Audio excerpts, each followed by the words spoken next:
Hi guys, welcome back to my channel, and if you're new to my channel, hi, my name is Tola Adeking. Welcome. As you can guess from the title of this video, we're going to be talking about feminine hygiene.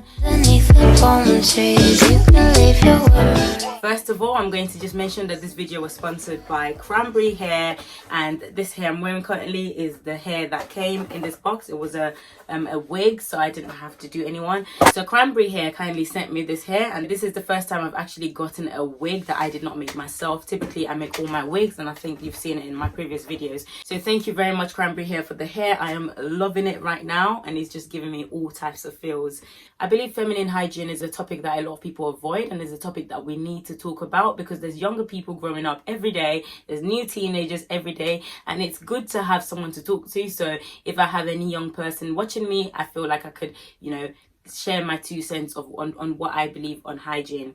So I'll first start with hair removal. Now I prefer to wax because I feel it helps to get rid of the hair from the roots, and it takes longer to grow. Now if you prefer to shave or use hair removal, whatever it is you decide to use, just make sure you're moisturizing that area, because if you think about it, everywhere hair comes from is also skin, and it also deserves love too. So moisturize after waxing, moisturize after shaving, make sure that you're moisturizing basically. Second thing I'm going to talk about is periods. When people are on a period, a lot of people tend to smell or have a smell attached to them. Now blood has a smell, but it doesn't have a strong smell that makes you avoidable. So my tip for that is to make sure that you carry wet wipes around. Try to look for one that are toilet flushable, like the ones that are literally almost tissue. And if you can't find that and you have to use Pampers, then make sure that you're actually throwing it in the bin and not putting it in the toilet. Carrying Pampers around is literally a lifesaver, because if you feel like you're smelling a bit funny, or if you've had a really long day and you've been sweating and you haven't got a chance to go home and change, you can use it to wipe your armpit, and then use your antiperspirant or whatever it is you use, and just keep yourself clean. That's one way I use to keep myself clean daily, especially when I'm out. The next thing we just mentioned is antiperspirants. I use Dove because I think it's better for my skin, and I don't really get any reactions from Dove, so I use Dove as an antiperspirant. And then after I've used the roll-on, if I've used a lot of it, then I use the spray. It is a lot you're using on your skin, so it's very important to make sure that you're bathing daily, or at least twice a day, to help get rid of all the products that you've been accumulating, especially around the armpit area.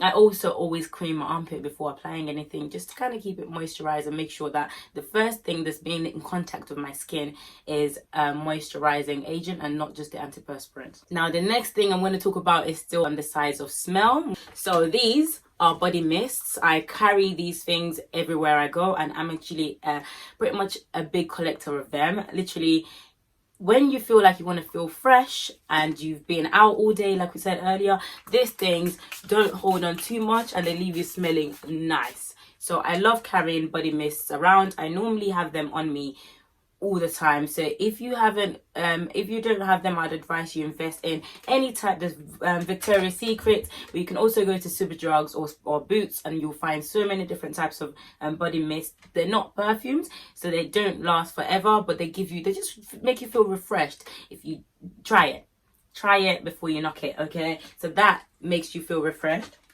The next advice I have is to always carry a sanitizer. There's so many different companies that make their own type of sanitizers, and you can get them literally everywhere. The sanitizers are a great way to clean your hand if you don't have access to water, or you don't really trust the area that you're in and you need to keep your hands clean. So before you use the toilet, before you do anything in the toilet, especially in that down area region, always make sure that you wash your hands or you use a sanitizer, because you don't know what you've been touching all day. So after you've already washed your hands and you've done your business, again, make sure that you're using it after. So before and after, not just after. That just helps to keep your area down there clean. A lot of us, especially if you're within the fitness industry or you like to work out, are prone to thrush and bacterial vaginosis. Now this is not an STD. This is something that you can get if you're not looking after down there properly. So what I mean by not looking after down there properly, when I first started working out, I used to be prone to thrush. I used to get thrush a lot, and I realized that, well, eventually after being to the doctors several times to get treated for the same thing, we had a conversation and we realized that I was always wearing tight clothes. I was never wearing cotton pads, and I was just doing everything that wasn't letting the vagina area breathe.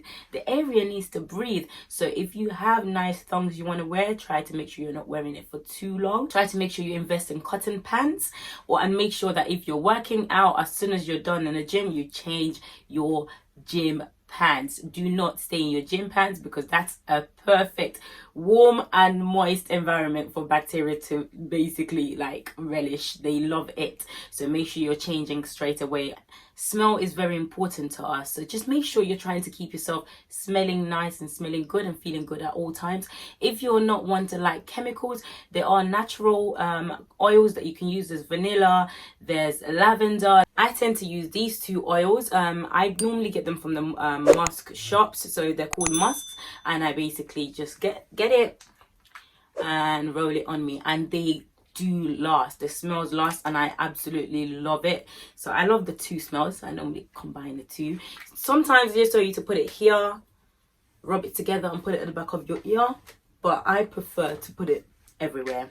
Okay, now kind of talking about the ear area, I'm just gonna blend that in before I look like a retard. Okay, so talking about the ear area, I feel like that's an important area that we forget to clean when we're doing any type of cleansing. So what I normally do, because after a wash, I normally go in and clean my face again with my micellar water. I normally make sure I get the back of the ear, especially my ear hole, because that area can stink if you're not cleaning it. So it's very important that you have a good hygiene method and a good cleansing hygiene for that area. So I hope I've kept this video nice and short, and I hope this video has been helpful in one way or another. Now, if you have any questions, if there's any other hygiene tips that I didn't mention that you actually do, please put it in the box below. Thank you so much for watching, guys. I hope you enjoyed this video. Please do not forget to like, comment, and subscribe, and I'll see you in my next video. Bye, guys.